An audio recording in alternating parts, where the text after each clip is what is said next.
शिव महापुराण की कथा कहती है कि सत्य में ही शिव है।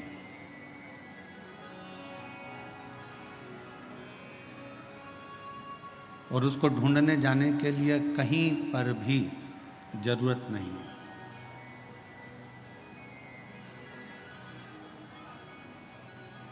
यदि आपको शंकर को ढूंढना है, शिव को ढूंढना है, तो आपको कहीं नहीं जाना। कुछ देर मौन होकर एकांत में आप शिव नाम को पुकारना प्रारंभ करो।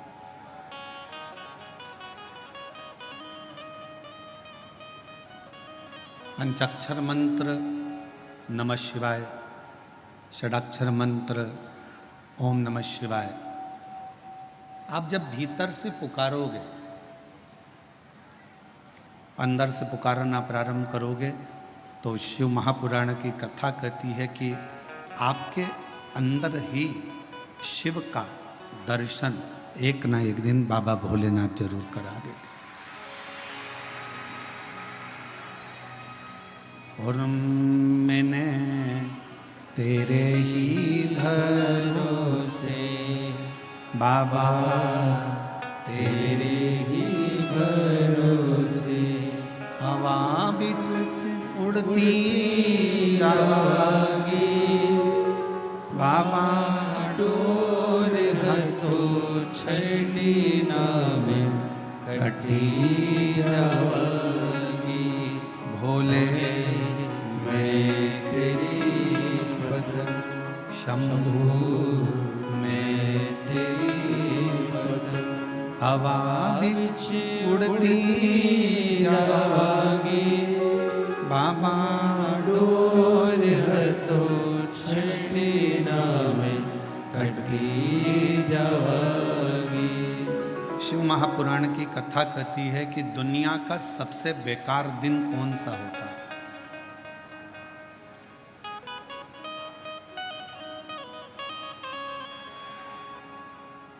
वो कौन सा दिन है जिस दिन को बेकार माना जाता है?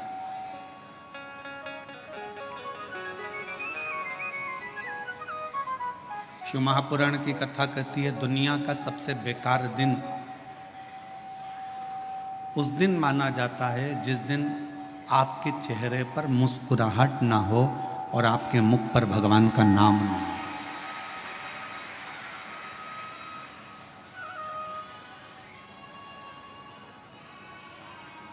आप यदि मुस्कुरा रहे हो, आपके चेहरे पर हंसी है और भगवान का नाम है, आपके चेहरे पर प्रसन्नता है और भगवान का नाम है,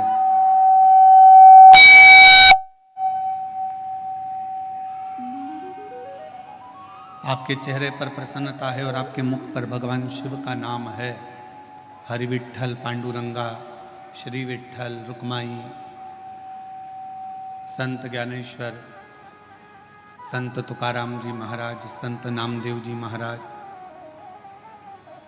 या किसी भी रूप में भगवान का कोई भी नाम यदि आपके मुख पर है और आपके चेहरे पर यदि कितना भी टेंशन हो, कितनी भी चिंता हो,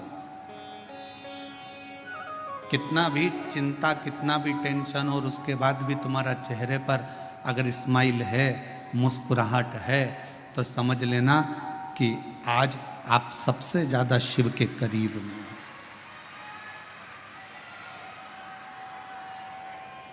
क्योंकि दिन ही बेकार वो माना गया है जिस दिन तुम्हारे चेहरे पर कोई मुस्कुराहट ना हो, कोई हंसी ना हो।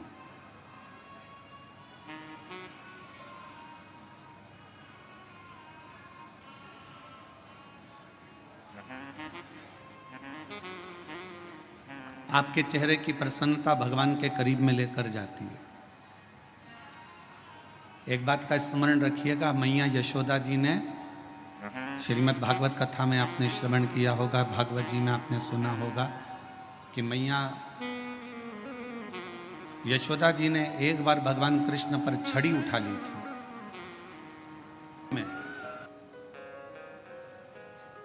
जब आप और हम प्रवेश करें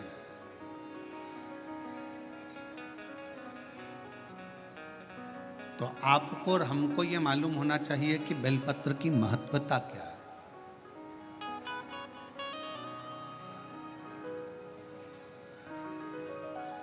संचेती परिवार,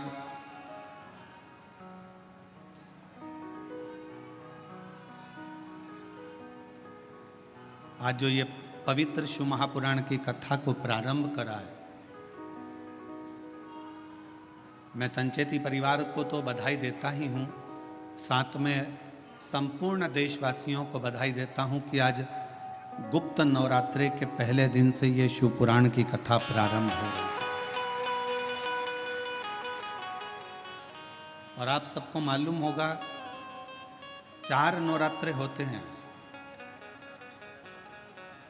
उन 4 नवरात्रे में 2 नवरात्रे गुप्त माने गए, और उसमें भी जो आषाढ़ महीने का जो नवरात्रा आता है, जो आज से प्रारंभ हुआ है, कहते हैं अगर कोई स्थिर होकर एकांत में बैठकर भगवान शंकर के नाम का मात्र संबोधन श्रवण कर लेता है, सुन ले, गुनगुना ले, शिव को याद कर ले, तो कहते हैं शिव और शक्ति की दोनों की कृपा उसके ऊपर बनी ही रहती है।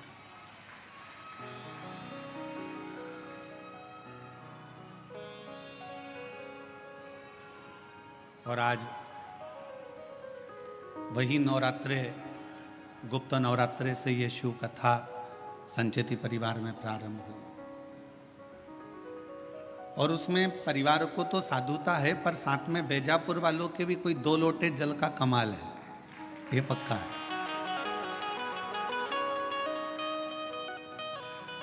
हम जब कल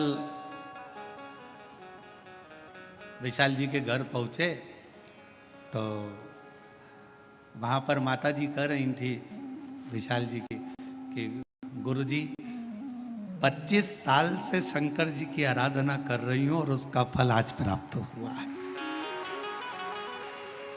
हम आपको धन्यवाद देते हैं माता जी, बहुत बहुत साधुता है। पुण्य है आपके ससुर के, सास के, और पुण्य है आपके पूर्वजों के, आपके, जो ये पवित्र शिव महापुराण की कथा आपके माध्यम से ये संपूर्ण बेजापुर वालों को श्रवण करने का सौभाग्य है।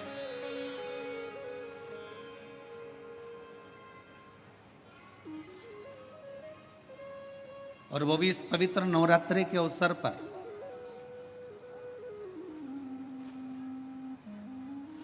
एक बेलपत्र के वृक्ष की महत्वता शिव महापुराण के प्रारंभ ही बता देता है।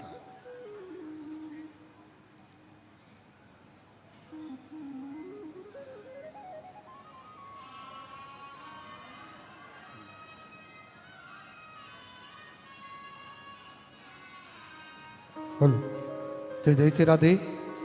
बड़े ही हर्ष का विषय है, हमारे बीच में राजस्थान शासन से राज्यपाल महामहिम श्री हरि भाऊ जी बागड़े नाना जी हमारे बीच में पधारे। एक बार जोरदार ताली बजाकर स्वागत करें।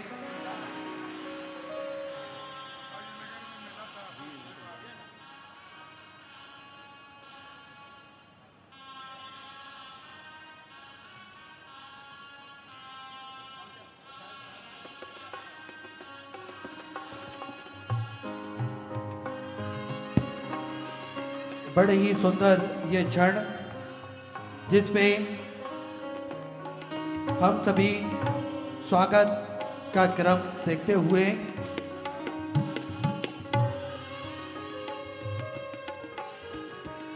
हमारे बीच में राजस्थान सरकार राज्यपाल महोदय महामहिम श्री हरि भाऊ जी बांगड़े साहब नाना जी पधारे हैं।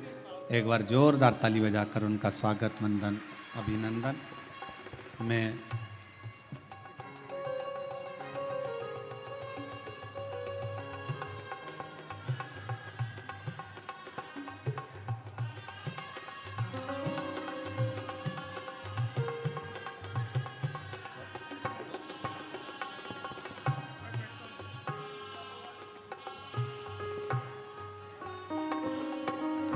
जी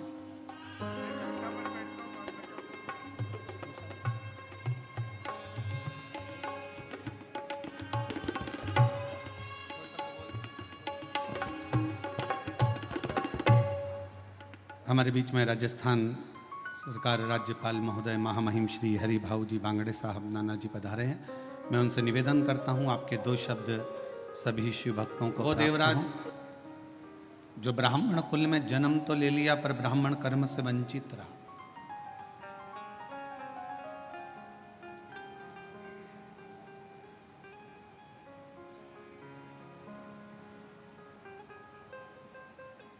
और ब्राह्मण कर्म करना जब तक वो परमात्मा की कृपा ना हो, शिव महापुराण की कथा कहती है कि मानव की देह प्राप्त कर लेना तो सरल है, पर मानव देह प्राप्त करने के बाद इसको भगवान की भक्ति में लगाना ये बहुत कठिन है।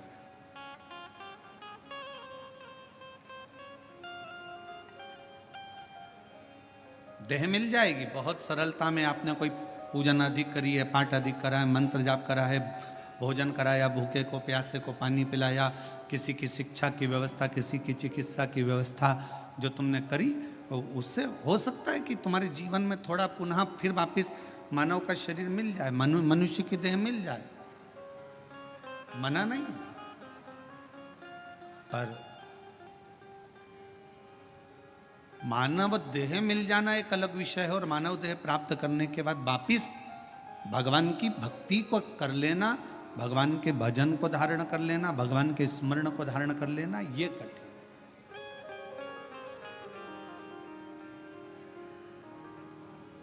बेजापुर की मेरी जीजियों, बेजापुर के मेरे जीजाओं, मेरी बेटियों, बेटाओं, मेरी माताओं, मेरे भाई, पिता तुल्य पूर्वजों के रूप में स्वयं पिता तुल्य विराजमान सभी बुजुर्ग भाई बहन से भी निवेदन करूंगा कि अगर मनुष्य देह मिली है, मानव का शरीर मिली, आप 24 घंटे भगवान का भजन ना कर सकते हो मत करो। कोई जरूरी नहीं है कि आप 24 घंटे भगवान का नाम लेंगे।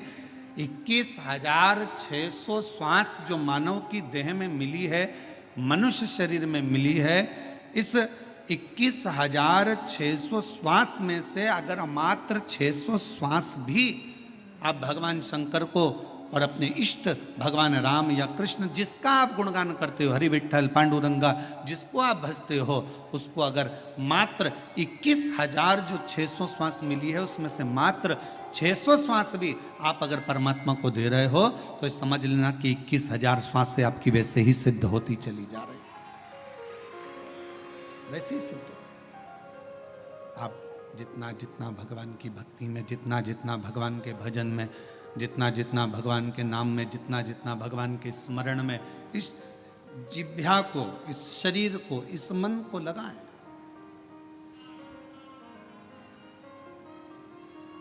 करो कोई अच्छा कर्म जीवन में, और फिर निवेदन है कि मत बुरे कर्म कर बंदे वरना पछताएगा, भगवान बच नहीं पाएगा, तू बच नहीं पाएगा। अरे ओ अज्ञानी मत कर नादानी, अरे ओ अज्ञानी मत कर नादानी। तेरे कर्म का फल भी तू ही पाएगा, जैसा किया तूने तेरे आगे आएगा।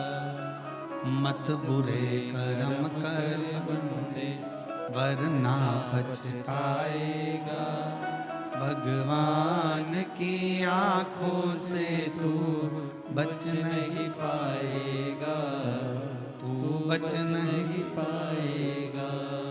अरे ओ अज्ञानी मत कर नादानी। रहो परिवार में, कुटुंब में, नातों में, रिश्तों में। कोई तुमसे कह दे कि तुम अपना घर छोड़ दो तो कह देना सीवर वाले महाराज ने मना करा, मैं अपना घर नहीं छोड़ सकती। कोई तुमसे कह दे कि तीर्थ में जाकर बैठ जाओ तो मना कर देना, हमारे बस की बात नहीं है तीर्थ में बैठना। कोई तुमसे कहे किसी नदी के तट पर जाकर बैठ जाओ, सन्यासी बन जाओ, संत बन जाओ, साधु बन जाओ, तपस्वी बन जाओ, साधक बन जाओ, उपासक बन जाओ, मना कर देना, हमारे बस का कुछ भी नहीं है। शिव महापुराण की कथा तो कहती है शंकर का एक तत्व अपने भीतर धारण करो। शिव जी अपनी अर्धांगिनी धर्मपत्नी के साथ रहते हैं, शिव जी अपने बच्चों के साथ रहते हैं। 33 कोटि देवताओं में केवल एक देवाधिदेव महादेव ऐसे हैं जो अपने पूरी विथ फैमिली पुजाते हैं। विथ फैमिली, पूरा परिवार। भगवान शंकर किसी देवता का परिवार पूरा पूछते हुए बता दो। 33 कोटि देवताओं में केवल एक शंकर भगवान हैं जिनकी धर्म पत्नी को भी पूजा जाता है, जिनके पुत्र श्री गणेश जी को भी पूजा जाता है, जिनके पुत्र श्री कार्तिकेय बाबा को भी पूजा जाता है, जिनकी बहुएं रिद्धि सिद्धि भी पूजा जाती है, जिनकी बेटी अशोक सुंदरी भी पूजा जाती है, जिनकी कन्याएं जया, विषहरा, शामली बारी, दौतली देव भी पूजा जाती है, जिनके पोते शुभ और लाभ पूजा जाते हैं, जिनके परपोते अमोद और प्रमोद पूजा जाते हैं। जरा विचार करिएगा कि 33 कोटि देवताओं में केवल एक देव है, देवाधिदेव महादेव, जो अपनी फैमिली के साथ फुल एंजॉय में, आनंद में जिंदगी जीने का तरीका सिखाते हैं। केवल शिव। और आज का व्यक्ति बाहर एंजॉय करने का तरीका ढूंढता है। मैं दोस्तों के साथ जाऊंगा, वहां घूमने जाऊंगा, वहां ऐसा करने जाऊंगा, वहां मुझे खुशी मिलेगी। पत्नी को छोड़ दो घर में, पत्नी रह गई घर में, चले गए दोस्तों के साथ एंजॉय करने के लिए, और मालूम पड़े कि वहाँ करा क्या, थोड़ा सा नशे का पान करा, कमरे में पड़े रहे और शुद्धि चली गई। दोस्तों ने विचार करा, पैसा लाया था खत्म हो गया, होटल वालों ने कहा चलो समाप्त हुआ पैसा, तुम भी बाहर निकलो, चलो यहाँ से, और निकाल दिया। अगर एंजॉय करना है, मेरे शिव जी कहते हैं अपनी अर्धांगिनी पार्वती के साथ शंकर भगवान विराजमान है, अपने बच्चों के साथ शिव जी विराजमान है, अपने परिवार के साथ शंकर भगवान विराजमान है। शिव जी कहना चाहते हैं कि अपनों के साथ में रहकर जो खुशी का आनंद है वो आनंद दुनिया में कहीं नहीं मिल सकता है। अपनों की श्रेष्ठता में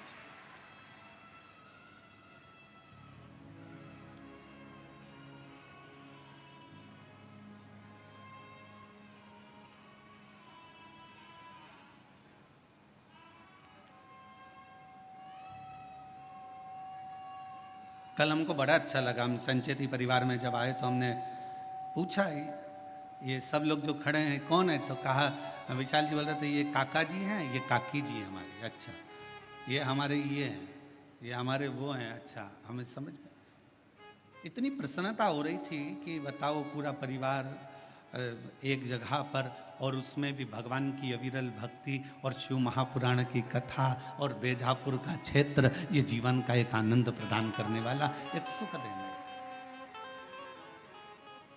रखो। और शंकर जी के परिवार में एक चीज और है, थोड़ा सावधानी रखिएगा, सबको निभा के चलना है। जगत जननी दुर्गा भवानी बैठती है काय पर, जम के बोलो, शेर पर। शंकर भगवान बैठते हैं नंदी पर, शिव जी के गले में सर्प, गणेश जी चूहे पर, कार्तिकेय जी अरे बोलते तो जाओ मोर पर। हमें भी तो मालूम पड़े, बेजापुर में सबकी आवाज मवाज तो ठीक है। अगर जीजियों की आवाज डाउन होगी तो दिक्कत हमको होगी हो, तो थोड़ा सा दमदारी से बोलो। कार्तिकेय जी काय पर बैठते हैं? मोर पर। अब भाई आवाज इतनी जोरदार आवाज में बोला करो, घर जाके नजर भी उतरवा लिया करो।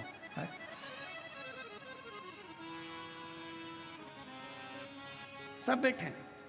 शिव जी नंदी पर है, मां जगत जननी दुर्गा भवानी शेर पर है। शेर नंदी को नहीं छोड़े अगर समय मिल जाए तो, सर्प चूहे को नहीं छोड़े, मोर सर्प को नहीं छोड़े, सब दुश्मन।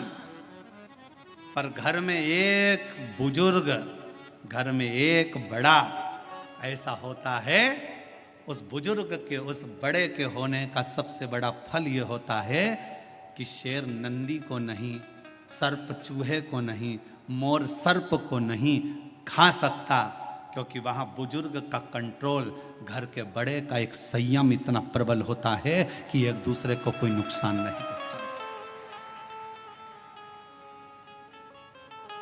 नुकसान। हम नुकसान कब भोगते हैं? शिव महापुराण की कथा में बीड़ में एक बात कही थी, जब अपने घर के लोगों की बात, अपने माता पिता की बात, अपने घर के बुजुर्गों की बात जब आपको बुरी लगने लगे और बाहर के लोगों की बात आपको अच्छी लगने लगे, तो समझ लेना कि तुम्हारे विनाश का समय आ गया। ये निश्चित है।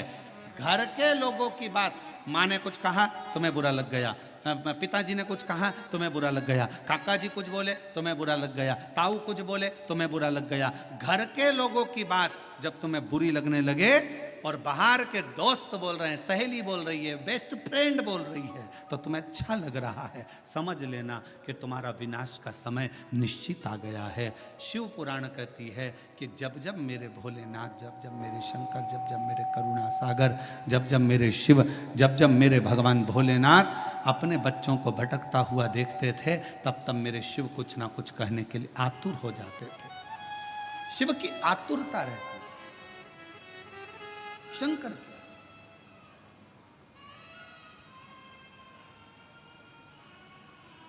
शिव की आतुरता रहती और शिव शिव है। जब घर के बुजुर्ग, घर के बड़े, और कितना सुंदर संवाद आया है, देखिए शिव महापुराण में देवराज नाम के ब्राह्मण का संवाद आया।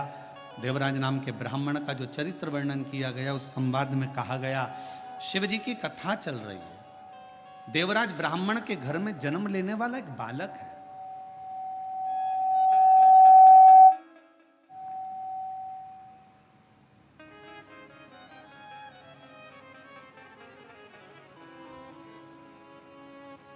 सभा और शंकर जी की कथा चल रही है, और ब्राह्मण के घर में जन्म लेने वाला वो देवराज, जिसने कभी जीवन में कभी भगवान का भजन नहीं किया, जिसने कभी जीवन में स्मरण नहीं किया, मंत्र जाप नहीं किया, नाम जाप नहीं किया, नाम स्मरण नहीं किया, वो देवराज जो कभी भगवान की भक्ति से जुड़ा ही नहीं, कभी भगवान के भजन से जुड़ा ही नहीं, वो देवराज चोरी का धन लेकर शिवालय में पहुंच गया। ब्राह्मण जी कथा सुना रहे थे शिवपुराण की, कोई नहीं था, कोई नहीं, मंदिर सुना।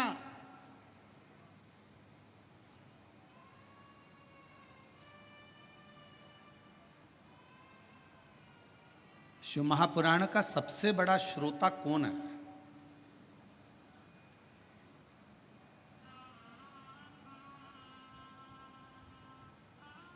उत्तर दो जल्दी से, बीजापुर की जी जी जी जाऊं।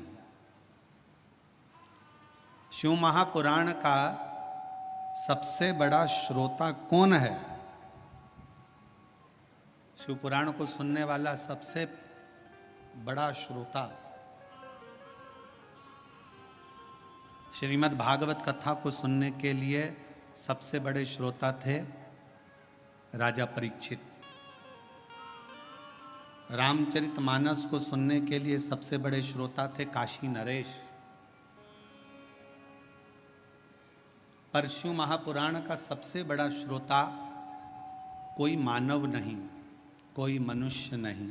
शिव महापुराण का सबसे बड़ा श्रोता स्वयं देव अधिदेव महादेव शंकर और पार्वती है।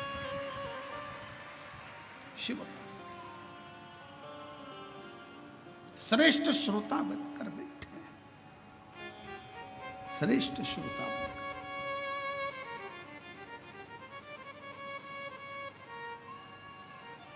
और चित्त भगवान शिव का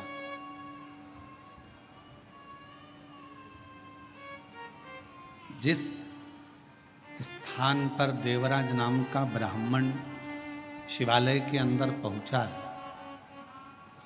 उस शिवालय में भी कोई श्रोता कथा सुनने वाला नहीं है।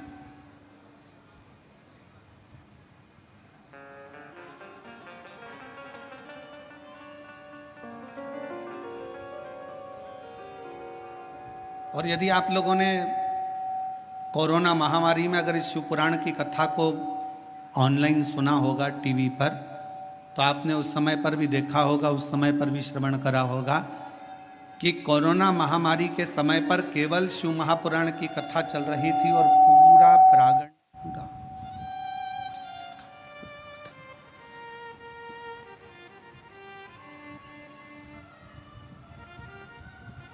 शिव महापुराण की कथा चल रही थी और पूरा क्षेत्र, पूरा हॉल खाली रहता था। कौन सुन रहा?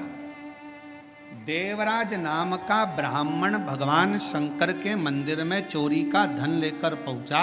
शरीर में ताप हो रहा है, शरीर में कष्ट हो रहा है, तपन हो रही है, बुखार आ रहा है, शरीर तप रहा है। ये शिव महापुराण का महत्तम कर रहा है और चोरी का धन उसके पास में।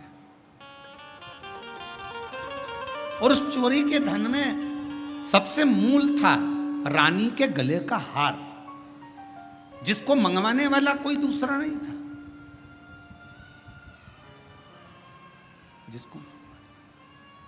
जिसको मंगवाने वाला कोई दूसरा नहीं था, जिसको मंगवाने वाली केवल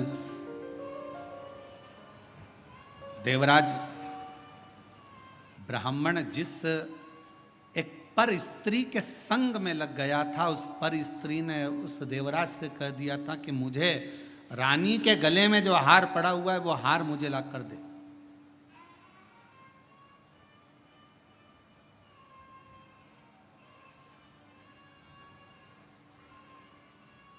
और देवराज उस स्त्री के कहने पर चोरी करने चले गया। धन हार चुरा कर लेकर आ गया, शिव जी के मंदिर में पहुंच गया। शंकर जी के चोरी का धन उसके पास में रखा हुआ था, चोरी का धन उसके पास में रखा हुआ था।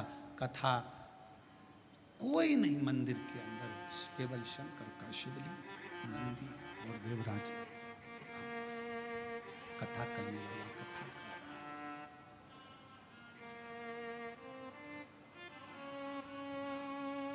कथा करने वाला कथा कर रहा है। केवल एक ब्राह्मण बैठा है, कथा बाच रहा है, मंदिर में कोई भी नहीं। यहां तक शिव महापुराण की कथा कर रही है, जिस मंदिर में शिव पुराण की कथा देवराज चोरी का धन लेकर, जिस शंभु चोरी का धन लेकर देवराज जिस मंदिर में पहुंचा था, वहां पर जहां पर एक ब्राह्मण कथा कर रहा था, वहां पुजारी तक नहीं था। वहां पर कोई पुजारी नहीं, कोई पुजारी है ही नहीं। केवल शंकर भगवान का शिवलिंग है, नंदी है और देवराज चोरी का धन लेकर बैठा हुआ है। एक ब्राह्मण शिव महापुराण कथा का वाचन कर रहा है, कोई श्रोता में नहीं। और भगवान शंकर ने मां पार्वती जी को यह कहा है, पार्वती सुनो, जहां पर शिव महापुराण की कथा होती है, श्रवण करने के लिए जो पुरुष और स्त्री, बेटा और बेटी, नर नारी, गंधर्व, अप्सरा, देवता शिव महापुराण की कथा को अगर श्रवण करने के लिए जाते हैं तो वहां केवल संसार का मनुष्य, संसार का मानव ही नहीं रहता। वहां पर स्वयं शिव कहते हैं कि मैं और शक्ति दोनों उस कथा को श्रवण करने के लिए उस मनुष्य के रूप में पहुंच गए।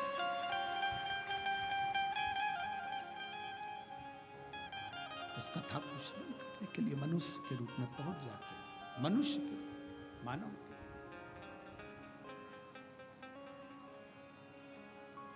अब जितने भी श्रोता भाई बहन इस कथा को श्रवण करने के लिए आए हैं, जितने भी श्रोता भाई बहन इस कथा को सुनने के लिए आए हैं, कथा श्रवण करने के लिए बैठे हैं, तो आप सबसे निवेदन है, आप कोई साधारण व्यक्ति नहीं है, आप कोई साधारण नहीं है।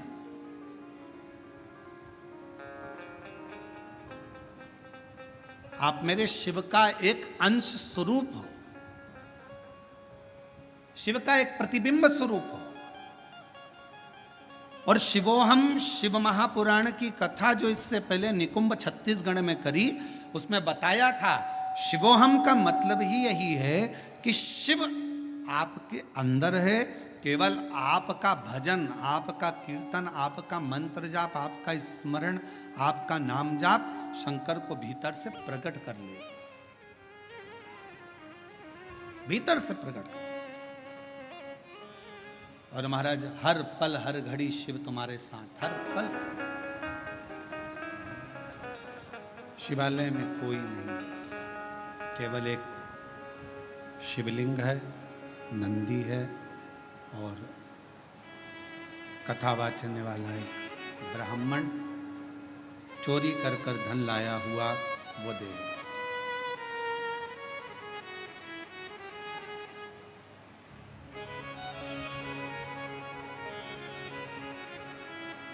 कई लोगों का एक प्रश्न रहता है, गुरुजी हम अकेले मंदिर जाते हैं, मेरे घर का मैं अकेला शिवालय जाता हूँ, पूजन करता हूँ, आराधना करता हूँ, अर्चना करता हूँ, शिव भक्ति करता हूँ, शिव आराधना करता हूँ, शिव पूजन करता हूँ, पर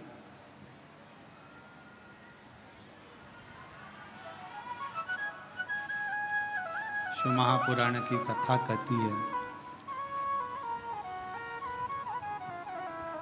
कि शंकर का जो भक्त है, शिव की जो आराधना करने वाला है, शंकर की जो स्तुति करने वाला है, वो जीवन में कभी अकेला नहीं रहता।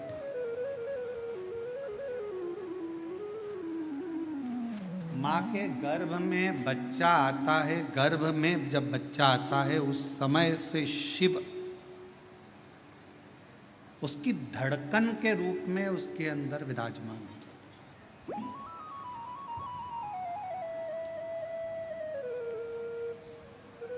इसलिए वीर शिवलिंगायत संप्रदाय में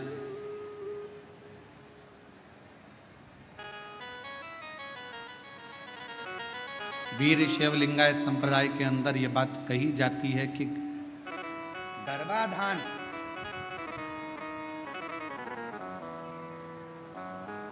गर्भ में जब बच्चा रहे उस समय से लेकर व्यक्ति के जब प्राण छूटते हैं तब तक शिव शिव उसके अंदर विराजमान रहता है, शिव तत्व उसके अंदर विराजमान रहता है।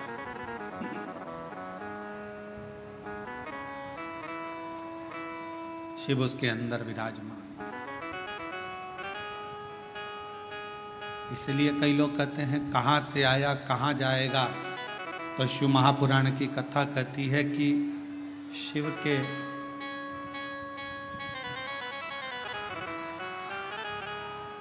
शिव महापुराण की कथा कहती है कि शिव के द्वार से आया और शिव के ही द्वार गया। पर कब? जब हमारा भरोसा श्रेष्ठ हो, जब हमारा विश्वास श्रेष्ठ हो।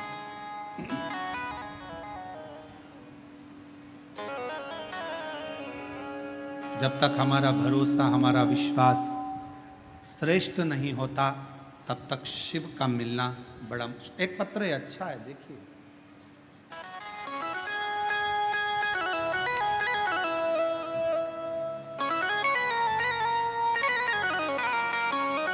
मैं सारिका टेकरने, मुकाम पोस्ट तहसील गंगापुर, जिला छत्रपति संभाजी नगर, महाराष्ट्र की रहने वाली। कहीं बैठी हों तो हाथ हिला सकती हैं। अगर कहीं बैठी हों तो हाथ हिला सकती हैं। सारिका टेकरने, मुकाम पोस्ट तहसील गंगापुर, जिला छत्रपति संभाजी नगर, महाराष्ट्र की रहने वाली। अगर कहीं बैठी हों तो हाथ हिला सकती हैं। और अगर आई हों और बच्चा आया है साथ में क्या? अगर बच्चा आया हो तो उसको भी ला सकती हैं। आया है, ले आओ उसको भी। पत्र को एलईडी पर, आस्था चैनल पर, एलईडी पर चल रहा है पत्र, एलईडी और आस्था चैनल पर चालू है। आप पत्र को साथ में पढ़ सकते हो। मैं सारिका टेकरने, मुकाम पोस्ट तहसील गंगापुर, जिला छत्रपति संभाजी नगर, महाराष्ट्र की रहने वाली हूँ। मेरा मोबाइल नंबर ये है। एक लोटे जल और शिव भक्ति का वर्णन करूं। मेरा बेटा स्वराज 8 साल का है। 2 साल था तब उसके मुंह में तालू में छेद हो गया था। उसका ऑपरेशन हो गया। ऑपरेशन के बाद से उसको चलने में दिक्कत आने लगी। 1.5 महीने बाद वो कोमा में चले गया। कोमा में जाने के बाद उसको दिखना बंद हो गया और ऐसा करते करते करते करते सालों हो गए जिसमें उसकी आंखों की रोशनी भी नहीं थी और कोमा में भी था। तब किसी ने कहा कि लॉकडाउन में कथा आ रही है टीवी पर। हमने उसको पहली बार सुनना प्रारंभ करा और 1 लोटा जल शिव जी को चढ़ाना प्रारंभ करा। जल चढ़ाकर स्वराज को पिला देते और उसके शरीर पर लगा देते। उसको दिखता नहीं, कोमा में सुध नहीं। तब किसी ने कहा कि एक बार सीहोर चलते हैं, वहां से रुद्राक्ष लाते हैं। हम लोग सीहोर गए, वहां से रुद्राक्ष लाए। रुद्राक्ष को तांबे के कलश में गलाते और उसका जल पिलाना प्रारंभ करा। आज मैं बाबा को धन्यवाद देने के लिए आई हूँ कि मेरा 8 साल का बेटा अब उसको दिखाई भी देने लगा और चलना भी आता है। अब वो हर रोज हमारे साथ अमृतसर भगवान के शंकर के मंदिर जाने लगा और शिव जी को जल चढ़ाने लगा। मैं बाबा को यहाँ प्रणाम करने के लिए आई हूँ। एक लाइन अच्छी लिखी है, आप और हम उस लाइन को गुनगुनाते हैं कि लुटा दिया भंडार का शिवाले कर दिया माला शिवाले जो जैसी भावना लाया ओ वैसा ही फल पाया। नहीं खाली उसे लौटाया वो मन ही मन हर्ष। एक पत्र और अच्छा है। मेरा नाम छाया सचिन रोहम है। मैं बेजापुर की रहने वाली हूँ। कहीं बैठी हों तो हाथ हिला सकती हैं। मेरा नाम छाया सचिन रोहम, मैं बेजापुर की रहने वाली हूँ। आए हैं, बच्चा आया साथ? हाँ, ले आइए। मेरा पुत्र जिसका नाम साईं है 6 साल तक बोल नहीं सकता था। हम लोग दिखाए, डॉक्टरों का इलाज कराए, पर इसकी आवाज़ नहीं थी। तब किसी ने कहा कि शिव पुराण की कथा आती है, उसको सुनो। बच्चे को भी सुनवाया, कथा भी सुनना प्रारंभ करी। सीहोर गए, वहाँ से रुद्राक्ष मिला। हर दिन उस रुद्राक्ष का पानी बेटे को पिलाना प्रारंभ करा। आज मैं बाबा को प्रणाम करने के लिए आई हूँ कि मेरा बेटा 8 साल का हो गया, अब बोलना प्रारंभ करा। मैं बाबा को धन्यवाद देने के लिए आई हूँ, बाबा को प्रणाम करने के लिए। बच्चे को लेकर आ सकते हैं। एक पत्र और बड़ा सुंदर आया है। दीपक, जरा पढ़ के बताओ क्या लिखा है। दीपक एचलावर,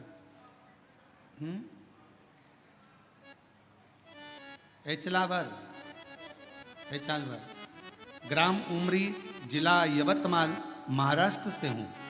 कहीं बैठे हों तो हाथ हिला सकते हैं। आप ही हैं?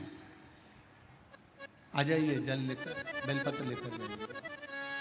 कुछ समय पहले सालों से एक बीमारी हो गई जिसमें मेरे शरीर पूरा सफ़ेद होने लगा।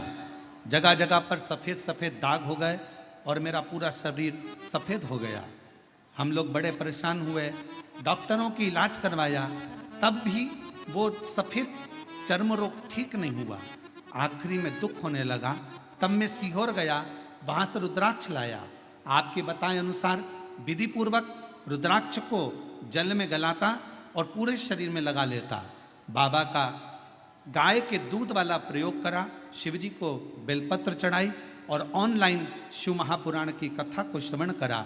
आज मेरा शरीर सफ़ेद रोग से मुक्त हो गया, पूरा की पूरा शरीर मेरा अच्छा हो गया। मैं बाबा को यहाँ प्रणाम करने के लिए आया हूँ, बाबा को नमन करने के लिए आया। और तेरी कृपा का क्या है भरोसा, अब किस पर भरोसा, जरा सी हम पर कर दो, ओ जरा सी हम पर कर दो। तेरी कृपा का क्या है भरोसा, कब किस पर भरोसा, जरा सी हम पर कर दो, ओ जरा सी हम पर कर दो। जिस पर भी होगी तेरी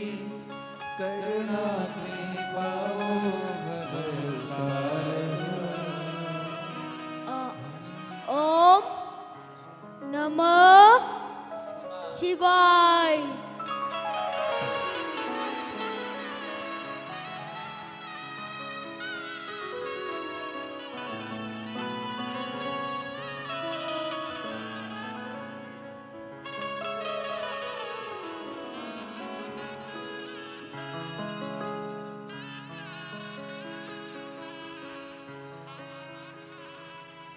इतने सालों के बाद उसकी वाणी आई, एक बार जोरदार ताली बजाकर साधु का शिव कृपा, एक विश्वास, एक भरोसा, एक दृढ़ता।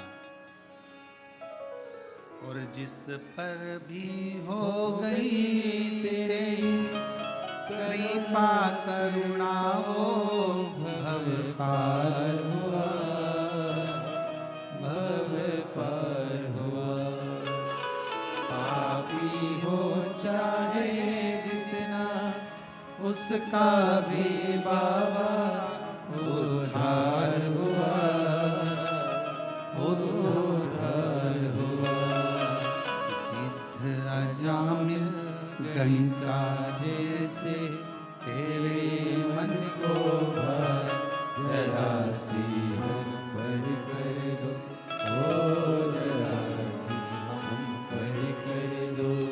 तेरी कृपा का क्या है भरोसा, कब किस पर हो जाए, जरा सी हम पर कर दो, ओ जरा सी हम पर कर दो।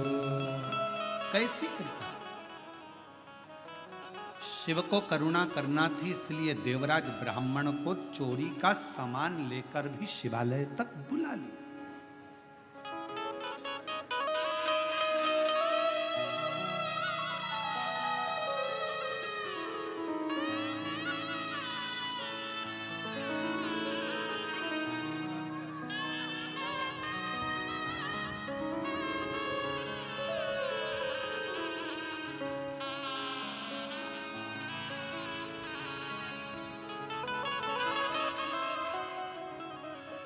आंखों से देख नहीं सकता था, चल नहीं सकता था, कोमा में पड़ा रहता था, उठ नहीं सका कई साल तक। आज बाबा की कृपा से चल भी रहा है, देख भी रहा है और बोल भी रहा है। एक बार जोरदार ताली बजाकर।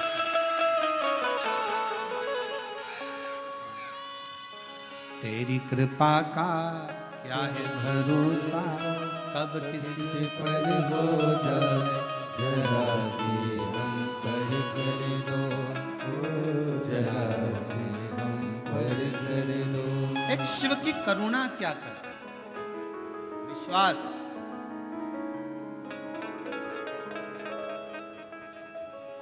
कई लोग कहते हैं गुरुजी शिव महापुराण की कथा है, हम कहते हैं जैसे नेत्र शिविर लगता है, आंखों का इलाज करवा लो। बस याद रखना, उस नेत्र शिविर में आंखों का इलाज होगा, चश्मा लगेगा, लेंस लगेगा। और शिव महापुराण के इस नेत्र शिविर में इस हृदय पर शंकर का ऐसा लेंस लग जाता है जिससे जिंदगी में दुख धीरे धीरे समाप्त होता चला, धीरे धीरे तकलीफ, कष्ट, दुख समाप्ति की ओर चला जाता है, धीरे धीरे दुख समाप्ति की ओर। शिव को एकांत में शंकर भगवान बैठे हैं, शिव जी बैठे हैं। देवराज आया, चोरी का धन लाकर बाजू में रखा। शिव पुराण की कथा चल रही थी।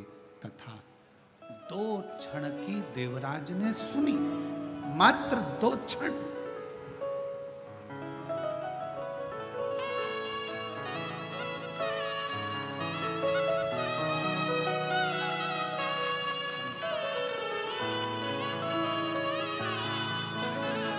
भाई का पूरा शरीर पर सफेद सफेद दाग हो गया था, पूरा चमड़ी का रोग पूरे शरीर पर हो गया था।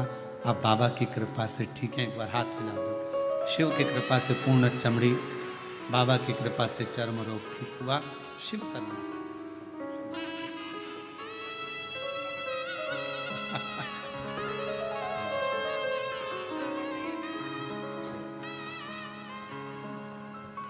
शिव कृपा। कथा में मन नहीं लगा देवराज का, चित्त नहीं लगा, सुन नहीं पाया, मन नहीं लगा पाया, क्योंकि शरीर में ताप था, शरीर में बीमारी थी। जब कथा में मन नहीं लगा, देवराज का चित्त नहीं लगा, हृदय नहीं लगा, कथा को छोड़कर देवराज नामक का ब्राह्मण अपना चोरी का धन लेकर बाहर निकल, मंदिर से बाहर।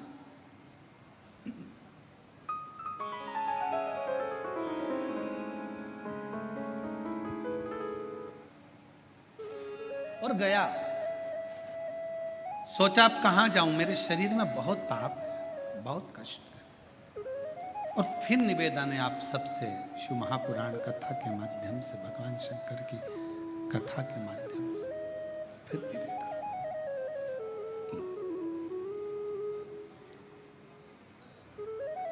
जब सारी दुनिया के हाथ जोड़ लो, सबको नमन कर लो, प्रणाम कर लो, सब जगह से जब हार जाओ, सारी दुनिया के हाथ जोड़ लो, सब जगह से जब हार जाओ, सब जगह से जब थक जाओ, तब आखिरी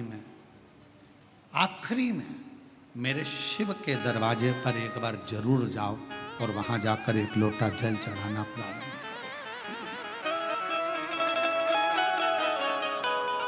सब जगह से हारने के बाद अंत में शिवालय तक, शंकर तक जरूर पहुंचो, शिव तक। हम तो कई बार कथा में कहे कि जैसे बच्चा गुल्लक को भरता है और गुल्लक भरने के बाद बच्चा गुल्लक तोड़ता है तो कोई गिफ्ट खरीद कर लेकर आता है, उसी तरह अपने दादा, परदादा, पिता, माता, घर के बच्चों की भाग्य की गुल्लक जब फूटती है, तब समझना कि जिंदगी में एक बार शिव महापुराण की कथा अपने परिवार के द्वारा होगी। अपने पूर्वजों ने जो पुण्य का कृत करा होता है गुल्लक में, दादा परदादा ने, अपने सास ससुर ने, अपने माता पिता ने, अपने पूर्वजों ने जो पुण्य की गुल्लक भरी होती है, वो गुल्लक जब फूटती है, तब जाकर अपने परिवार में, अपने गांव में, अपने नगर में, अपने शहर में एक भगवान की कथा श्रवण करने का सौभाग्य प्राप्त हो पाता है। तब एक कथा सुनने का सौभाग्य प्राप्त हो पाता है, तब शिव कथा श्रवण करने का सौभाग्य मिल पाता है। जब उसकी पुण्य की गुल्लक भराए तो समझो कि भगवान की करुणा, भगवान की उदारता, भगवान की कृपा हो। अब करे तो क्या,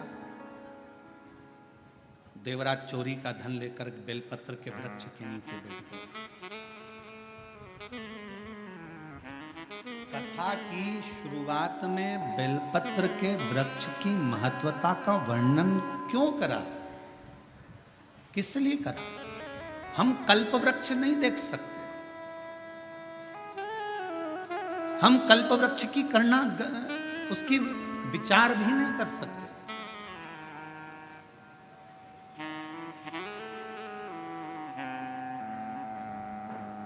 हम कल्प वृक्ष को अपने घर पर लेकर भी नहीं आ सकते।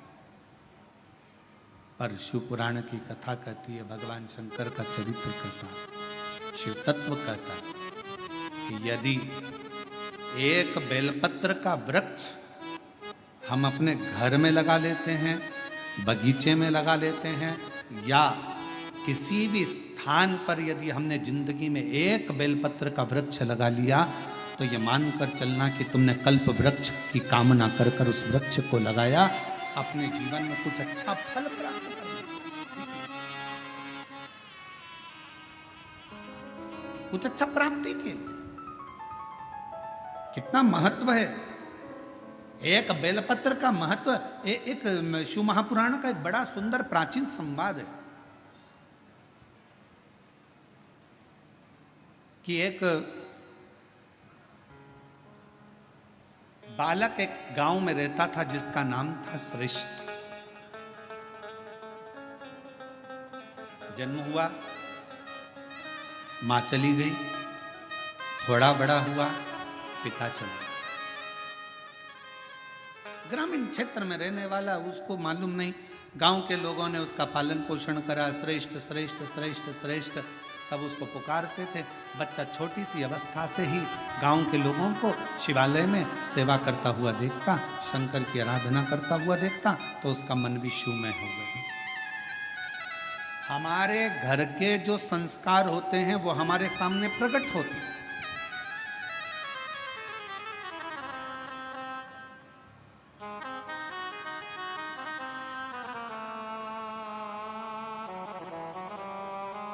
कल जब हम संचेती जी के यहाँ आए तो हमने उनको सबसे पहला शब्द उनके घर में उनके माता पिता को यही कहा कि आपके पुत्र विशाल और बहुरानी, घर के बच्चों को आपने जो संस्कार दिया, ये संस्कार आज सामने देखने को मिलता है। कम से कम इतनी बड़ी शिव महापुराण की कथा अपने माता पिता और अपने पूर्वजों का आनंद के लिए कराई तो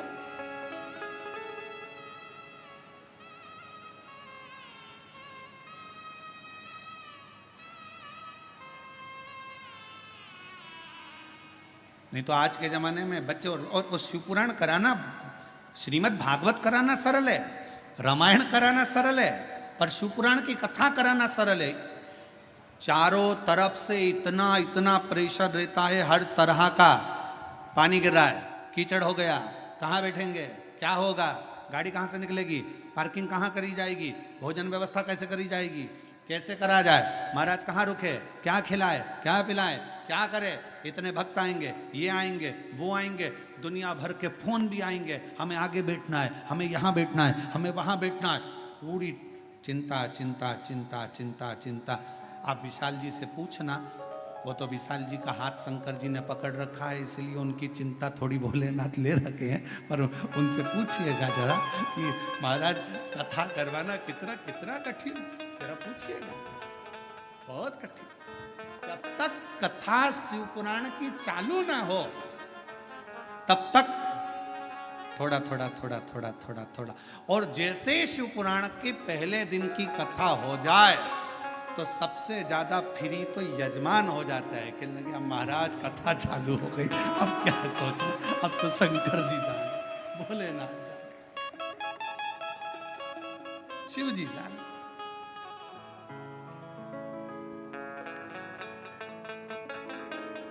और हम तो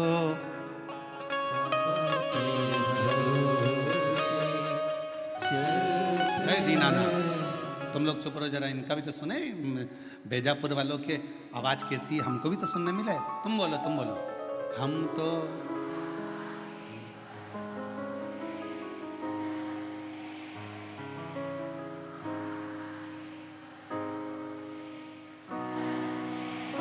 ये दुनिया वाले जलते हैं, ये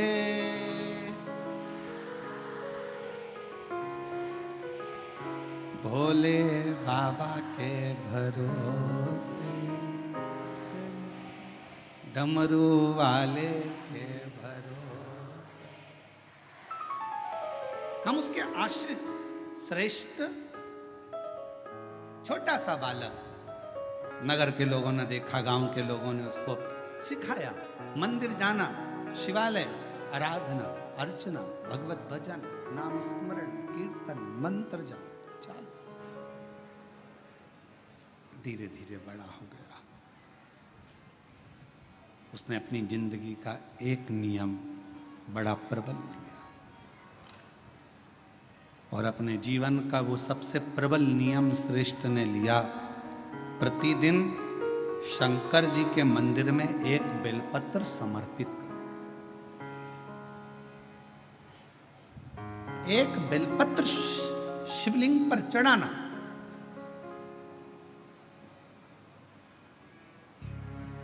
और होना चाहिए, जिंदगी का एक नियम आपके जीवन में होना चाहिए। हम तो आप लोगों से भी कहेंगे कोई बड़ा नियम नहीं ले सकते, तो एक नियम अपने जीवन में ले लो कि मैं सुबह उठते से ही सबसे पहले अपने मुख से श्री शिवाय नमस्तुभ्यं बोलूं।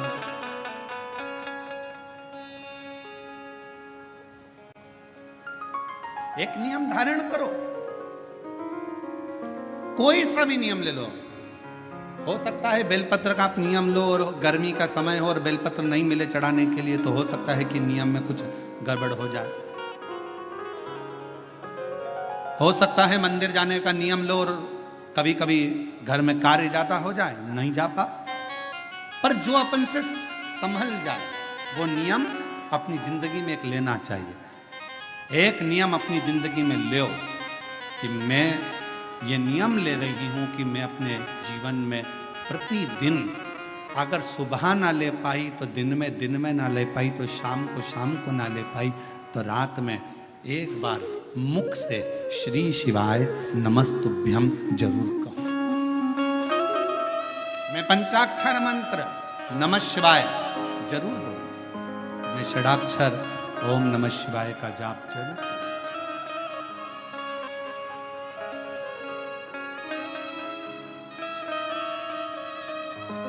अपने भीतर इस नियम को धारो। श्रेष्ठ बालक बड़ा हो गया, अपना नियम धारण कर रहता।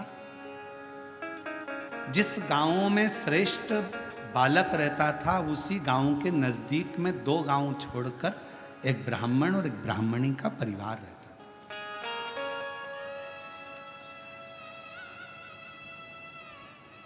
महाराज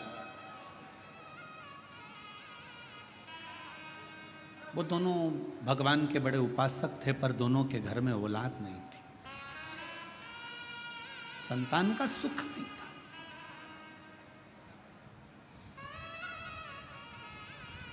कई माताएं ऐसी बैठी हैं, कई पुरुष ऐसे बैठे हैं कि जो भगवान के मंदिर जाते हैं तो भी मन में आता है कि भगवान हमारी क्यों नहीं सुन रहा। क्या सारा दुख हमारी ही किस्मत में लिख दिया? क्या सारी तकलीफ हमको ही लिख दी? नहीं।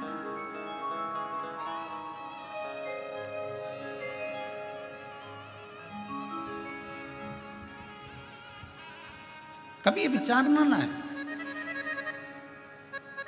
तेरे मंदिर में आना मेरा काम है और मेरी बिगड़ी बनाना तेरा। आप अपने मन में श्रेष्ठ विचार को लेकर आओ कि बाबा एक ना एक दिन अच्छा करेगा, एक ना एक दिन मेरे जीवन में सुख का पल आए। और फिर निवेदन करेंगे, आज से नवरात्रे प्रारंभ हुए हैं, 9 दिन तक,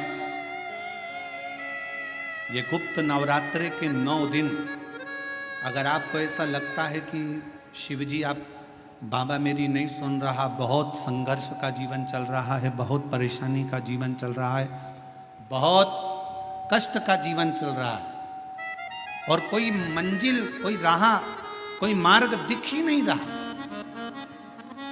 तुम्हारा कैसा भी दुख है, जो आज गुप्त नवरात्रे प्रारंभ हुए हैं 26 तारीख से, 26 जून से, आज से 9 दिन तक का एक नियम ले लो गुप्त नवरात्रे में कि मुझे शिवजी के मंदिर में अशोक सुंदरी वाली जगह पर एक बेलपत्र माँ हेमवती माता के नाम से, कौन सी माता?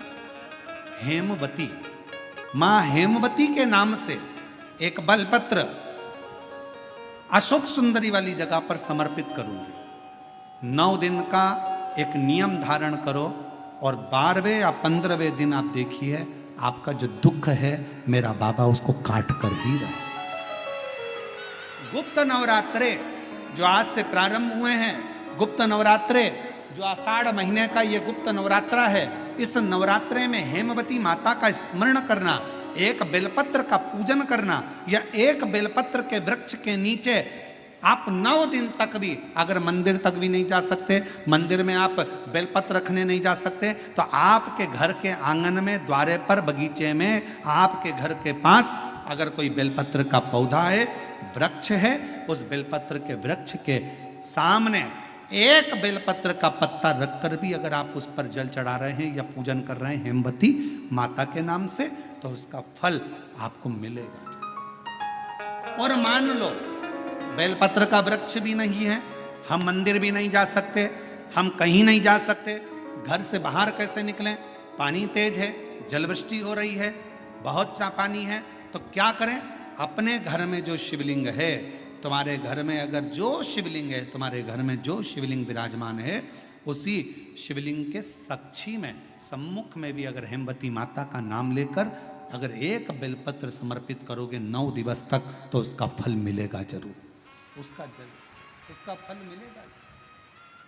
फिर से बोलो, कौन माता? हेमवती। कौन है ये? शिव महापुराण की कथा कहती है, जब माता पार्वती जी हिमालय राज के घर में प्रगटी और हिमालयों की कंदरा में बैठकर मां पार्वती जी तप साधना में लीन हुई, जितनी परीक्षा भगवान शंकर ले सकते थे, शिव जी ने सारी परीक्षा ली। ब्रह्मदेव परीक्षा लेने आए, भगवान नारायण परीक्षा लेने आए, इंद्रदेव आए, सप्तऋषि आए, सारे साधु संतों को परीक्षा लेने भेजा, पर मां उन परीक्षाओं में पास होती चली गई। तब भगवान शंकर ने दर्शन देकर कहा, पार्वती आज से तुम्हारा नाम हेमवती रहेगा। सुनो पार्वती, तुम्हारे इस नाम की आराधना जो तुम्हारे गुप्त स्वरूप में करेगा, उसको मनवांचित फल की प्राप्ति हो जाएगी। और वो फल, आज कथा अगर प्रारंभ हुई है और आप लोगों को मौका मिला है, तो इस कथा का स्मरण अपने जीवन में जरूर करें। क्या पता भोलेनाथ जी ने बेजापुर वालों पर भारी कृपा करी है, बहुत बड़ी कृपा करी, जो नवरात्र में कथा मिली और आप लोगों को ये कथा का चरित्र श्रवण करने को पहले दिन ही मिल गया। बीच में मिलते तो 2-3 दिन निकल गए होते।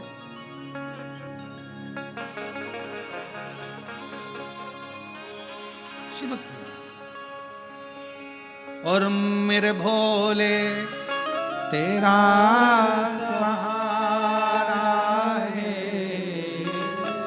मेरे भोले तेरा सहारा है, मेरी नैया हाथों किनारा है, मेरी नैया हाथों किनारा है, मेरे बाबा तुझे पुकारा है, मेरे बाबा तुझे पुकारा है, मेरी नैया हाथों किनारा है, मेरी नैया हाथों किनारा है। शिव जी की कथा कर, ब्राह्मण और ब्राह्मणी के घर में संतान की प्राप्ति नहीं थी, दोनों के घर में औलाद नहीं।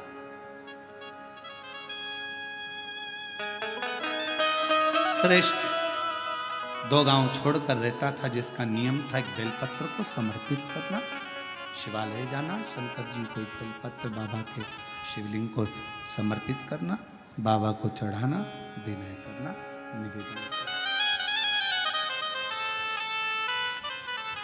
एक दिन ब्राह्मणी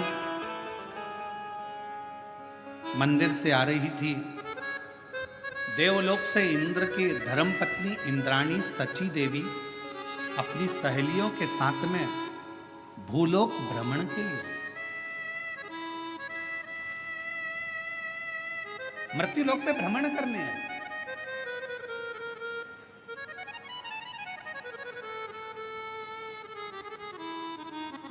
ब्राह्मणी रो रही थी। इंद्राणी सची देवी ने, इंद्र की धर्मपत्नी सची देवी ने उसके पास जाकर पूछा, तुम्हारे रोने का कारण क्या है? कहा, मेरे घर में संतान का सुख नहीं, मेरे घर में औलाद नहीं है, और अब तो मैं वृद्ध अवस्था की ओर जाती जा रही हूं, पर मेरे घर में औलाद नहीं।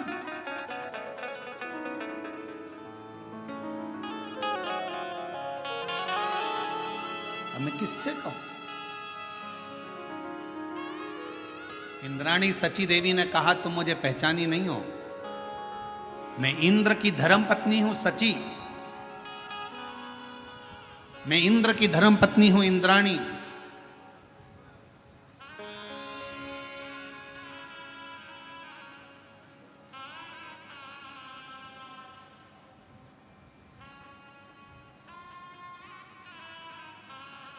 ब्राह्मणी ने हाथ जोड़कर कहा, इंद्राणी जी आप देवलोक में रहती हो, एक बार अगर हो सके ना तो भगवान से मेरे लिए पूछना जरूर कि मेरी किस्मत में संतान है कि नहीं,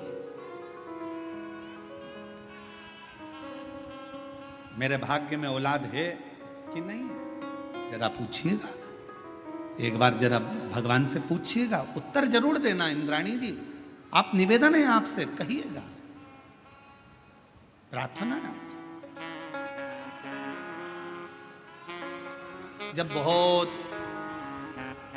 कई लोगों को बहुत बड़ा रोग हो जाता है, रोग होने के बाद वो कई बार दिखते हैं, मिलते हैं, तो कहते हैं गुरुजी बहुत कष्ट का जीवन चल रहा है, बहुत रोग हो गया, बहुत बड़ा रोग हो गया गुरुजी, ये मिटेगा कि नहीं मिटेगा। हम हमेशा एक ही बात कहते हैं, डॉक्टर शंकर का एक रूप होता है।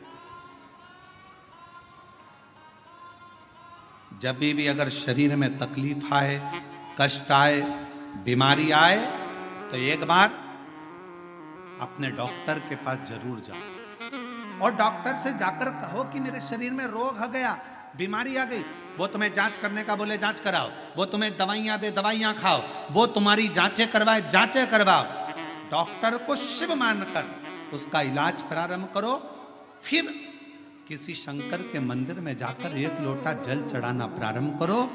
डॉक्टर की दवा और शिव की दुआ तुम्हारे रोगों को समाप्त जरूर करेगी, ये निश्चित है। अब कई लोग कहते थे गुरुजी हम डॉक्टर के पास नहीं जाएंगे, हमको तो ठीक हो, ना ना ना ना। शिव महापुराण की कथा में शंकर भगवान खुद कहते हैं, जिस समय पर मां जगत जननी जगदम्बा अम्बा स्वयं दुर्गा भवानी ने देखा कि शंकर भगवान के कंठ में विष पहुंच रहा है, तब मां आद्य शक्ति दुर्गा भवानी जगत जननी जगदम्बा औषधि का पिटारा लेकर, स्वयं वेद बनकर, स्वयं डॉक्टर बनकर, औषधि का पिटारा लेकर, मेरी मां आद्य शक्ति जगदम्बा कात्यायनी, स्वयं मां कात्यायनी अपना औषधि का पिटारा लेकर, स्वयं मां जगत जननी डॉक्टर बनकर औषधि का पिटारा लेकर पहुंच गई। शिवजी को तो हलाहल विष था, अंदर उतरना था, पर पार्वती जी ने देखा, कात्यायनी ने देखा, मेरे पति अगर इस विष को नीचे उतार लेंगे तो पूरा ब्रह्मांड जल जाएगा, करूं क्या। मेरी मां आद्य शक्ति दुर्गा भवानी जगत जननी दुर्गा मां स्वयं मां देवी एक औषधि का पिटारा लेकर जाती हैं, शिव के कंठ पर उस औषधि को अपने हस्त को रख लेती हैं। दुनिया की दृष्टि में लगा कि औषधि को लगाया गया, विष नीचे नहीं उतरा, पर जैसे ही मां जगत जननी ने हाथ का स्पर्श करा, हाथ का स्पर्श करते थे जगत जननी उस कंठ में जाकर बैठ गई और विष को नीचे नहीं उतरने, विष को नीचे नहीं उतरने दिया। कई लोगों को देखना, बहुत तेज बुखार आ रहा है, बहुत तेज पेट दुख रहा है, बहुत तेज सिर दर्द हो रहा है, प्रैक्टिकल करके देखना शिव पुराण की कथा का, कहीं सियोर वाला महाराज झूठ तो नहीं बोल रहा, प्रैक्टिकल करते रहना चाहिए और प्रैक्टिकल जीवन में जरूर करो। और हमने पहले भी कहा प्रैक्टिकल बहुत जरूरी है। एक महाराज जी प्रवचन दे रहे थे, प्रवचन में कह रहे थे मदिरा नहीं पीना चाहिए, शराब नहीं पीना चाहिए, शराब पीने वाला व्यक्ति गटर में पड़ा होता है, नाली में पड़ा होता है। उसी में महाराज का पहचान वाला बैठा था, उठ के खड़ा हो गया, खड़ा होके बोला, वो महाराज तो इतनी बड़ी बड़ी बातें कह रहा है, तेरा सग्गा भाई पी के तो गटर में पड़ा है, तू हमको ज्ञान दे रहा है, तेरे भाई को क्यों नहीं समझाता। महाराज जी ने कहा, भाई देख मैं मुंह से समझा रहा हूं, मेरा भाई प्रैक्टिकल करके दिखा रहा है, तू कौन सी भाषा में समझेगा ये तेरे ऊपर निर्भर करता है, या तो मुख से समझ जा या मेरे भाई को देखकर समझ जा। इसलिए शिव महापुराण की कथा कथी एक बार प्रैक्टिकल कर कर जरूर देखिएगा।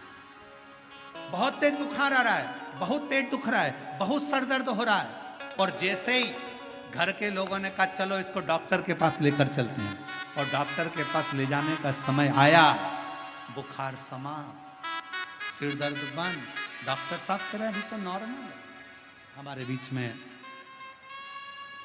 श्री हरि भक्त श्री रामगिरी महाराज जी पधारे हैं, एक बार जोरदार ताली बजाकर साधुवाद, साधुता, जोरदार ताली बजाकर।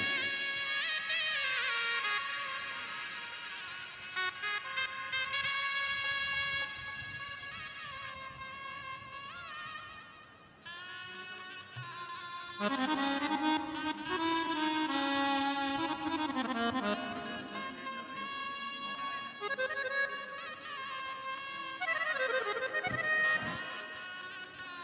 डिंडी में चालू है। एक बार जोरदार ताली बजाकर साधुवाद, जिनका आशीर्वाद यहाँ प्राप्त हो रहा है।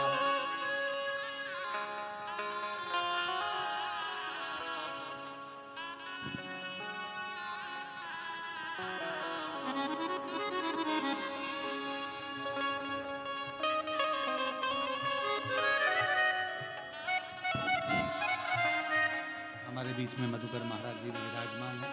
एक बार जोरदार ताली बजाकर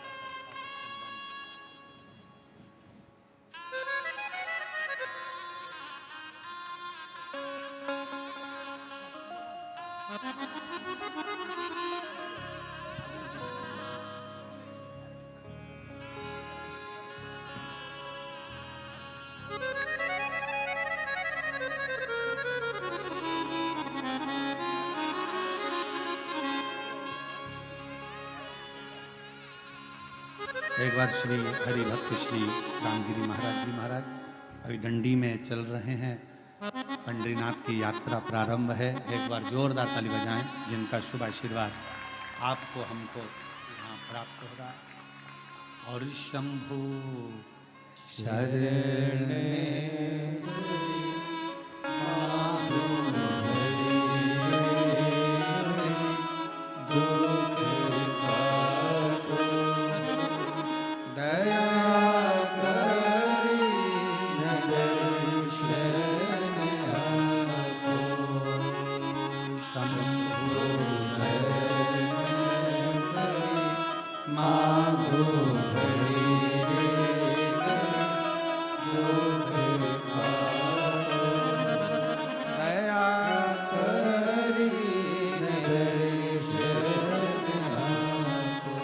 प्रैक्टिकल करिएगा।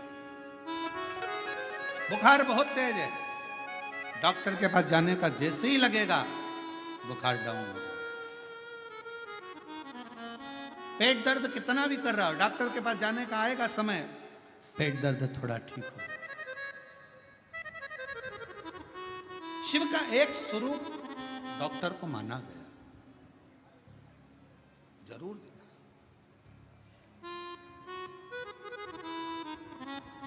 शरीर में रोग हो अवश्य जा। विश्वास शिव पर, शिव मान कर अवश्य। ब्राह्मणी ने कहा कि एक बार इंद्राणी से निवेदन करा, इंद्राणी से ब्राह्मण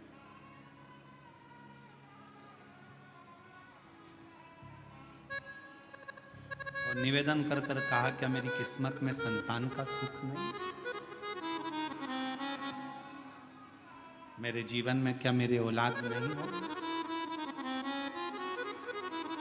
क्या मुझे संतान नहीं होगी? आप पूछिएगा जाएं तो एक बार उस परमात्मा से विनय करिए।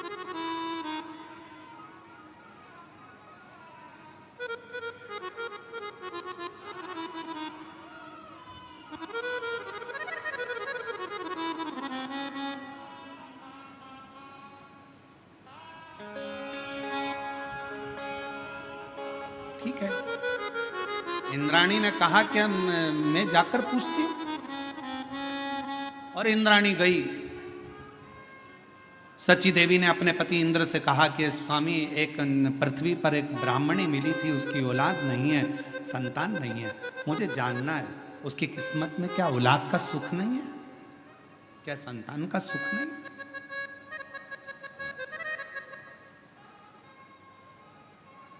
चलो, इंद्र और सची देवी इंद्राणी भगवान विष्णु के पास पहुंचे। भगवान नारायण ने पूछा, इंद्रदेव आए हैं, क्या बात है? और साच में पहली बार इंद्राणी इस वैकुंठ लोक में, इस स्वर्ग लोक में शेष सैया की साक्षी में तो कभी इंद्राणी आई नहीं, आज पहली बार इंद्राणी आई है, वो भी सची देवी यहां पहुंची। क्यों, किस लिए, कैसे आना हुआ?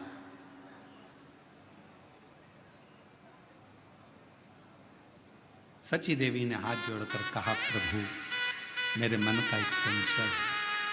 मेरे मन में बहुत दिनों से एक संशय चल रहा है। मैं पृथ्वी पर गई थी, मृत्युलोक में गई थी, और पृथ्वी पर भ्रमण करते करते गांव में पहुंच गई। वहां पर एक ब्राह्मणी से मेरा मिलना हुआ। उसने मुझे निवेदन करा है, बस भगवान से पूछना कि मेरी किस्मत में औलाद नहीं। भगवान विष्णु ने ब्रह्मा जी को बुलाया, भाग्य देवी को बुलाया, धर्मराज को बुलाया, पूछा बताओ इसके भाग्य में औलाद है कि नहीं। सबने लेखनी देखी, लेखनी देखकर कह दिया कि इसकी किस्मत में औलाद का सुख नहीं है, संतान का सुख नहीं है। इंद्राणी सची देवी की आंख में से जल बहने लगा। बड़ी आस लेकर तो उसने पूछा था। अब मैं उसको जवाब देने नहीं जाऊंगा, क्योंकि अगर मैं बोलने जाऊंगी कि तेरे घर में औलाद का सुख नहीं है, संतान का सुख नहीं है, तो वो मुझे पकड़ लेगी, चरण पड़े लेगी। तुम मुझे औलाद का सुख दीजिए, संतान दीजिए, मुझे वर दीजिए, कुछ भी करो, मेरे घर में संतान का सुख प्राप्त हो, उसके लिए कुछ कार्य करिए। मैं नीचे नहीं जाऊंगी। सची देवी नहीं गई, नीचे गई नहीं, इंद्राणी गई नहीं। समय बीतते बीतते एक दिन वही श्रेष्ठ बालक जो शंकर भगवान का एक नियम लिया था, एक बेलपत्र समर्पित करने का, वो निकल कर जा रहा था। दूसरे गांव से बहुत तेज जलवृष्टि हो रही थी, और बहुत तेज जलवृष्टि में उसने सोचा कहाँ रुकूं मैं, कहाँ।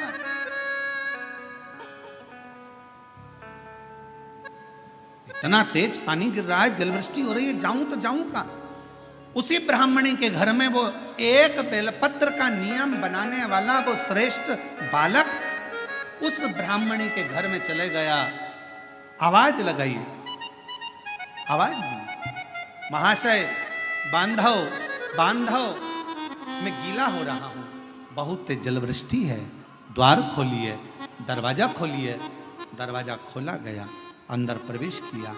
मुझे प्यास लगी है, पानी पिलाया, भूख लगी, भोजन कराया।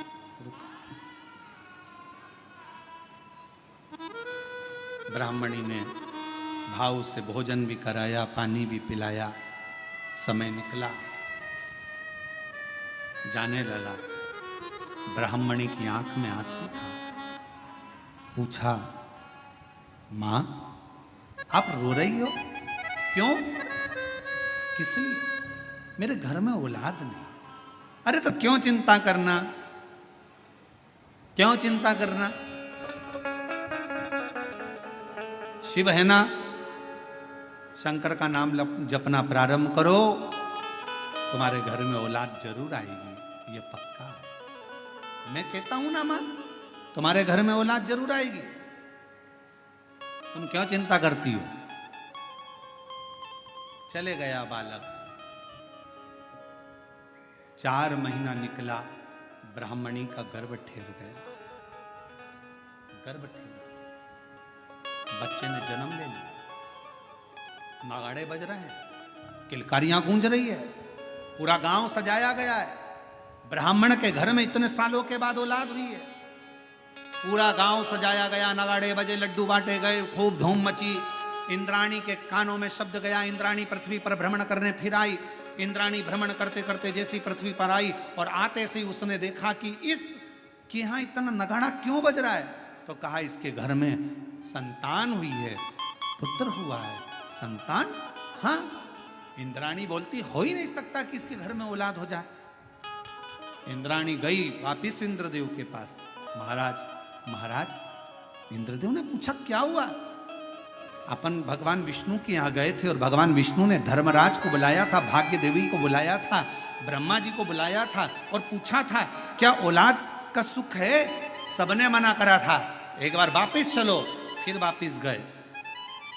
भगवान नारायण के पास में जाकर इंद्राणी ने कहा, प्रभु आपने तो कहा था कि उस ब्राह्मण के घर में औलाद का सुख नहीं है, संतान का सुख नहीं है। भाग्य देवी ने देखकर कहा था कि औलाद नहीं होगी। धर्मराज ने कहा था इसके घर में औलाद नहीं होगी। ब्रह्मा जी ने लेखनी देखकर कहा था इसके घर में औलाद नहीं होगी, फिर ये औलाद का सुख कहां से आ गया?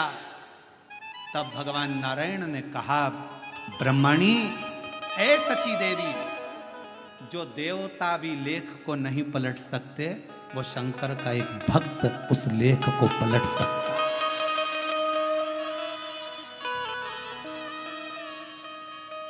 जो लेख देवता भी नहीं पलट सकते, देवता का काम है भाग्य लिखना, शिव जी का काम है भाग्य को पलट देना।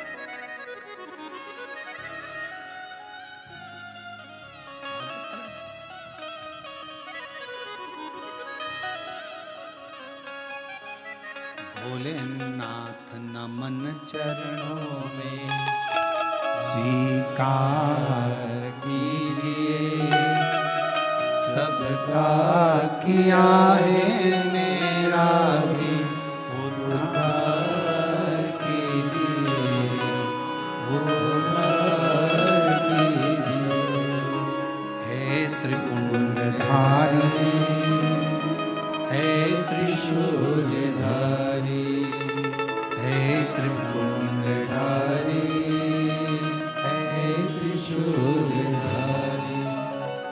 चरणों में तेरे बाबा जी पावन है चारों धाम, तेरी देव करते वंदना, पूजे सीताराम।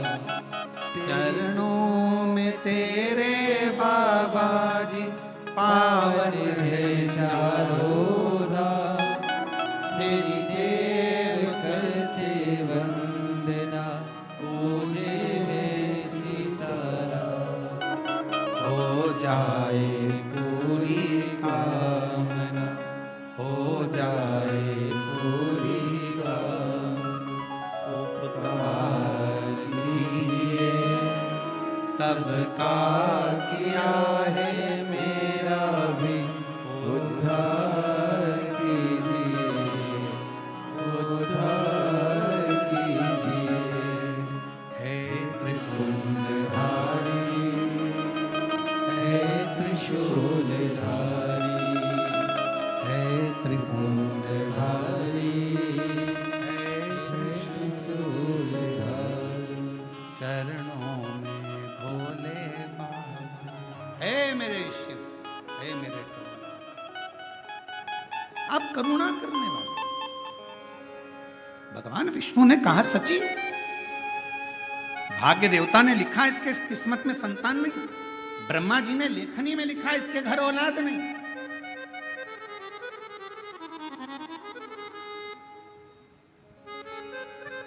अच्छा, ब्रह्मा जी और भगवान शंकर के आपस में अगर संबंध देखे जाएं तो जरा विचार करिएगा। ब्रह्मा जी ने शिव जी को कई बार अपशब्द कहा है।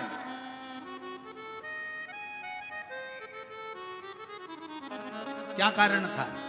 क्योंकि ब्रह्मा जी जो लेखनी में लिखते थे और कोई भक्त तुरंत अगर ब्रह्मा जी के पास में, भगवान शिव जी के पास में आ जाता और एक लोटा जल समर्पित कर कर विनती करता तो भगवान उसकी लेखनी को पलट देते, लेखनी को पलट।